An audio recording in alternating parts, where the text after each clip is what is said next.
I'm David Maldow at Let's Do Video, where we cover news and trends in the business, video, and communication space. Today, I'd like to talk about eye contact. I think this is the elephant in the room for our industry. It's one of the biggest problems facing video conferencing right now. No one's talking about it, no one's doing anything to fix it, and I'd like to bring it up. So I want to spend a few minutes talking about why I think it's such a problem, why I think it's more than an annoyance, why I think it's holding back adoption. I'd like to talk about why I think no one else is talking about it, why we're ignoring it as an industry. I'd like to go through some of the existing solutions to the problem and why I don't think they're satisfactory. I'd like to address what I think the ideal solution would be, how it should work if everything was right. And finally, I'd like to share some tips and tricks to make the best of what we have and improve your eye contact. So to start, I think we need to address how important eye contact really is. It can't be an afterthought. It can't be something we just accept as being inferior in video. It's really important. Go on Google and find 10 articles about tips for conducting a successful interview or a successful sales meeting or any kind of face-to-face person interaction. And one of the first, if there's a list of 10 tips, eye contact is going to be in the first 3 every time. It conveys a sense of connection. It conveys a sense of honesty. Well, sure, a good liar could look you right in the eyes and lie to you. But whether you're lying or not, if you're not making eye contact, it looks like you're hiding something. Not only does it look like you're hiding something, it conveys a sense of weakness. It looks like you're afraid to assert yourself, like you're not fully there, you're not fully engaged. You're still saying whatever words you're going to say, you're still going through the motions, you're still making your point, but you're not fully engaged. It's lacking the impact that you want to have, the impact that you get when you're meeting eye to eye with someone. Now, some of you may be saying, so what's the big deal? Just look at the camera and you provide perfect eye contact. Yeah, that's great, but now you're not getting eye contact. If I'm in a meeting with someone, we all know that a majority of information is transferred non-verbally through facial expressions, gestures, body language.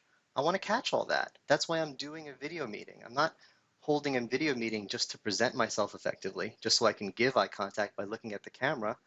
I want to catch what's going on. So now I have this false choice. I can do what I'm doing now, stare at a camera and give perfect eye contact, or I could look at the screen and get great eye contact, but not give the impact or that honest, engaged feeling that I want to give, that I give when looking at the camera. I shouldn't have that false choice. It shouldn't be one or the other. I'd like to share a quick example now to show you how bad this problem can be. What you're looking at right now is a videocast I was invited to participate in last April for the IMCCA. I'm with fellow experts David Danto, Jules Trono, and Simon Dudley. And you can see that they're all great. They're pros. They're looking right at the camera. Me, not so much. I made the mistake of being very interested in what they were saying and enjoying the conversation. And as a result, look at how I look. It's not engaging. It's not attractive. It's not the image that I want to give. And this is part of why I decided to create today's video. It bothered me. Not just the way this video came out. I'm okay with the way this video came out. The discussion was good enough that it makes up for my poor eye contact. But it occurred to me that that's how I look all the time on video with people, unless I'm cheating, unless I'm not looking at them, unless I'm looking at the camera. This is a problem. I want to avoid this look when I'm on video with you. So if this is such a terrible problem, how come we're not hearing more about it? How come more people aren't complaining? Well, we're not hearing anything from the vendor community because no one's working on any solutions. We hear a lot about resolution, we hear a lot about interop, we hear a lot about the problems that they're actually solving because that's what they're marketing. And you're not hearing a lot of it from the analyst community because we're covering what the vendors are doing. We could talk about eye contact problems all day, but until someone is actually working on it, no one's going to ask us to write a white paper or to do a webinar about it. So there's no reason for us to talk about it. But as a community, we need to talk about it. The vendors, the analysts, the users groups, we need to acknowledge that it's a problem and we need to address it. And we need to start coming up with better solutions. So what are the existing solutions? Well, there are a few, but they all have flaws that leave me unsatisfied. I read a few years ago about some German team that had 2 cameras set up on top of the monitor, and they would digitally alter your image to make it look like you're providing eye contact. So you'd actually be staring at the screen, but after it digitally manipulated you, it turned your non-eye contact into eye contact. I don't know what happened with it. I don't think they went anywhere with it, but I don't like that approach. I'm okay with some digital manipulation when appropriate, but it seems a little creepy to me to change my face to make me looking somewhere that I'm not actually looking. So I don't really like that solution. Another solution is using the Pepper's Ghost phenomena. Pepper's Ghost, you could look it up on Wikipedia. It's an old magic trick, basically. You take a mirror that's angled at a 45-degree angle, and you have a camera behind it, and the image is blasted up from the bottom and reflects off the mirror. And it's a one-way mirror, so anyone looking at it will see the image, and you won't see the camera that's behind the mirror. But you're making perfect eye contact because you're looking right into the camera. The problem with that is the box has to be as deep, since it's a 45-degree angled mirror, as it is high. So you can't have a flat panel on your desktop. You need a big box. No one wants a big box on their desktop. It's a cool idea. It works well, but it's just not marketable. The only other solutions to eye contact that I hear anyone discussing out there are just about camera placement, and they're all not satisfactory.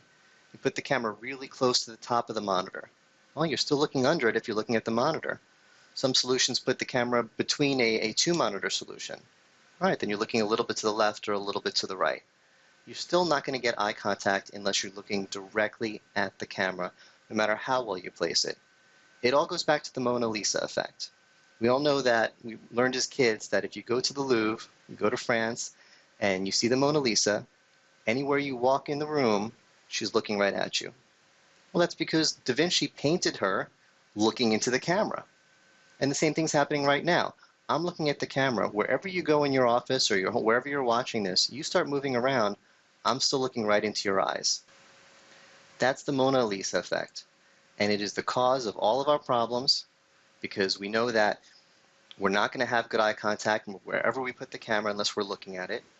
But it's also the solution to our problem. We know how to solve this. We need to make a solution where we can look into the camera while we're looking at whoever we're talking to. That would give us good eye contact. Someone needs to invent a monitor with an embedded camera, and not a little dot at the top like it is on a laptop, but an embedded camera that's somehow behind the screen. It has to be possible. With today's technology, we could do anything. If you get the best optics engineers in the world, get a huge budget, give them 2 years, I guarantee they can solve it.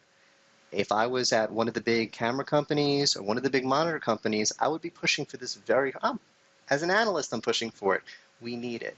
It's not just about if we invent this product, we'll make a lot of money. It'll save our entire industry. I firmly believe that video conferencing adoption is lagging partially because of this. People aren't having a good experience. No one wants to look bad. No one wants to look like I looked in that IMCCA video. No one wants to give that impression. And we do video meetings, we see how we look, and we're not happy. So it has to be solved, and the only way to do it is true eye contact. Just like on Star Trek, just like on the Jetsons, you didn't see cameras on top of the screen. They looked right at the screen, and they were giving perfect eye contact every time. And if we really want video conferencing to take off, if we want it to not replace travel, but to replace the telephone, that's what we need, and someone has to start working on it. Now, unfortunately, it doesn't look like this problem is going to get solved anytime soon. I'm not aware of any large-scale efforts to do it the right way, and I don't see it happening from any Kickstarter efforts either. It's going to have to be a big program, and no one's doing it. So we're going to have to live with what we got. So I want to give you a few tips and tricks to make the best of what we have so that you don't come off looking like I did in that IMCCA video. Now, the first one's obvious. Look at the camera. I hate to say it. I feel like that's almost giving bad advice, because if I'm in a video meeting with you, I don't want you looking at the camera. I want you looking at me, trying to communicate with you. And most of what I'm saying is in my face and in my gestures. Very little of it is in my actual words, according to the studies on how information is passed between people. So I don't want you to look at the camera, but I have to admit, that's your best look. That's what works for you. You're going to have to do that. My second tip is a pretty neat trick. It's moving your pip your screen and screen where you see yourself when you're on a video, right up next to the camera. I'm not saying you're vain. I'm saying we're all a little vain. We like to look at ourselves. And if the pip is right under the camera, the eye contact will be close. It won't be perfect. You're not looking at the camera. But at least when you're looking at yourself, which you will do, we all do it, it'll be as good as possible. Some video solutions are pretty smart about this, and their UI has your pip there. It's just locked there. So you always feel like you're giving good contact, because when you look at yourself, it looks all right. Some solutions put it at the bottom. Not as good. If you could move it, move it. And to video vendors out there, when you're designing your UI, put the pip right next to the camera. The next tip, I actually like this. This works very well. Sit back from your monitor. If you're sitting right up by the screen, the angle between where you're looking and where the camera is a pretty big angle, and that's how far off your eye contact is. The farther back you go, the smaller that angle gets, until your eye contact really isn't so bad. And there's nothing wrong with being far back. When someone's in your office in person, that's how they see you. They see you sitting at your desk, they see your whole torso, and you're far back from them. We're used to the full face view because that's how we watch newscasters on TV. You don't need to have a full face view on video conferencing. You could be sitting back. Part of the problem I had in that IMCCA video is that I'm used to being back, and since everyone else was full face, I wanted to get close and be so I'd look like everyone else, and I wasn't used to making eye contact from that angle. So if you can, sit back. And if you are in a situation where you do have to be close up, use the digital zoom on your webcam. So if I zoom this in now I have that full face view, but my angle is still close because I'm still sitting farther back. It's a trick. And I'd like to show you a picture now. On the left side of the screen is a full face view of me, and that's me just sitting up close to the camera at a normal zoom. On the right, you see me sitting far back from the camera. And in both cases, I'm looking at the middle of the screen, giving bad eye contact. So you can see how much better the eye contact is when I use this trick of being far away from the screen and using the digital zoom to bring me up closer. Everyone, if you're on a laptop, you got to be close to see what you're looking at. But if you're at your desk, scoot back a little bit, and you'll have a much better experience for the people you're talking to. So I hope some of those tips help. I hope you've learned something here. I feel better for getting this off my chest. This has been bothering me for a while. And if you're with me, let me know. Let's make some noise here. I think this is a real problem. I don't think enough people are complaining about it.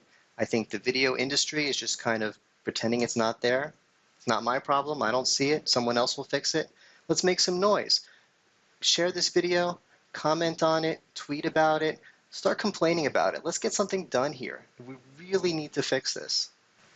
So I hope you enjoyed this or found it helpful in some way. If you did, please subscribe to my YouTube channel at Let's Do Video, and be sure to sign up for the newsletter at letsdovideo.com/newsletter. Thanks.